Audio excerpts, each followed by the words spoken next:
पुँजी बजारलाई मर्यादित र लगानी मैत्री बनाउन नियामकको क्षमता अभिवृद्धि, प्रविधि मैत्री कारोबार प्रणाली र लगानीकर्ता संरक्षण संयन्त्र सुदृढ गर्नेछौँ। नेपाल स्टक एक्सचेन्जको पुनः संरचना अघि बढाई इन्ट्राडे, शर्ट सेलिङ र डेरिभेटिभ जस्ता उपकरणको चरणबद्ध सुरुवात गर्नेछौँ। शेयर कर्नरिङ, इन्साइडर ट्रेडिङ जस्ता पुँजी बजारमा हुने अवांछित गतिविधि विरुद्ध शून्य सहनशीलताको नीति लिनेछौँ। नेपालको धितोपत्र बजारमा सूचीकृत कम्पनीलाई तोकिएको प्रक्रिया पूरा गरी विदेशी धितोपत्र बजारमा सूचीकृत हुने गरी ग्लोबल डिपोजिटरी रिसिट जारी गर्न सक्ने व्यवस्था मिलाउनेछौँ।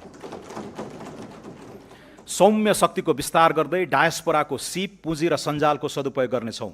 प्रवासमा रहेका नेपाली नागरिकलाई लोकतान्त्रिक प्रक्रियामा आबद्ध गराई उनीहरूको मताधिकार सुनिश्चित गर्न कानुनी, प्राविधिक तथा प्रशासनिक पूर्वाधार तयारी गर्नेछौँ। भिसा प्रणालीमा व्यापक सुधार गरी लगानी मैत्री अध्यागमन व्यवस्थापन गर्न नयाँ विधेयक संसदमा पेश गर्नेछौँ। अति कम विकसित मुलुकको राष्ट्रसङ्घीय दर्जाबाट निस्कन हाल न्यूनतम योग्यता पुगेको भए पनि अर्को 2 वर्ष घनीभूत आर्थिक, सामाजिक, राष्ट्रिय पुनर्जागरणको आडमा नेपालको स्तरोन्नति गराउने निर्णय गरेका छौँ। त्यस्तो स्तरोन्नति अप्रतिगम्य होस् भन्ने चाहेका छौँ। राजनीतिक प्रणालीमा पारदर्शिता र उत्तरदायित्वको बलियो आधार निर्माण गर्नेछौँ। स्वस्थ लोकतान्त्रिक प्रतिस्पर्धालाई संस्थागत गर्न राष्ट्रिय मान्यता प्राप्त राजनीतिक दलहरूलाई पछिल्लो आम निर्वाचनमा प्राप्त मतको आधारमा सरकारी अनुदान दिने बारे बृहत राजनीतिक बहस गराउनेछौँ। यसरी उपलब्ध हुन सक्ने अनुदानको लेखा परीक्षण महालेखा परीक्षकले गर्ने व्यवस्था मिलाइनेछ।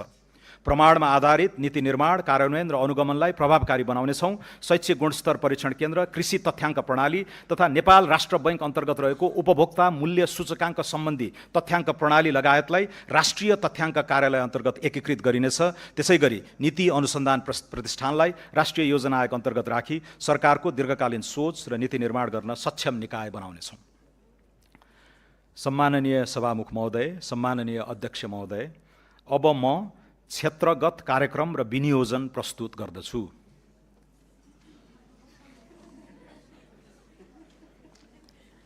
सडक। आगामी आर्थिक वर्ष करिब 1000 किलोमिटर सडक, कालोपत्रे र 275 वटा सडक पुल निर्माण हुनेछ।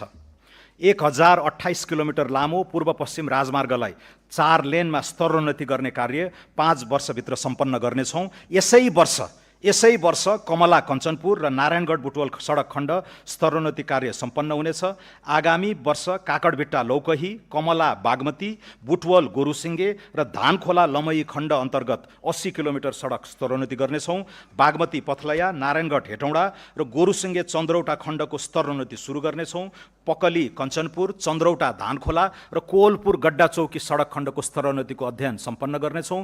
पूर्व पश्चिम राजमार्गको लागि रु 37 अर्ब 46 करोड विनियोजन गरेको छु। काठमाडौँ तराई मधेस द्रुत मार्गमा आगामी वर्ष 40 वटा पुल र 5.4 किलोमिटर सुरुङ निर्माण सम्पन्न गर्ने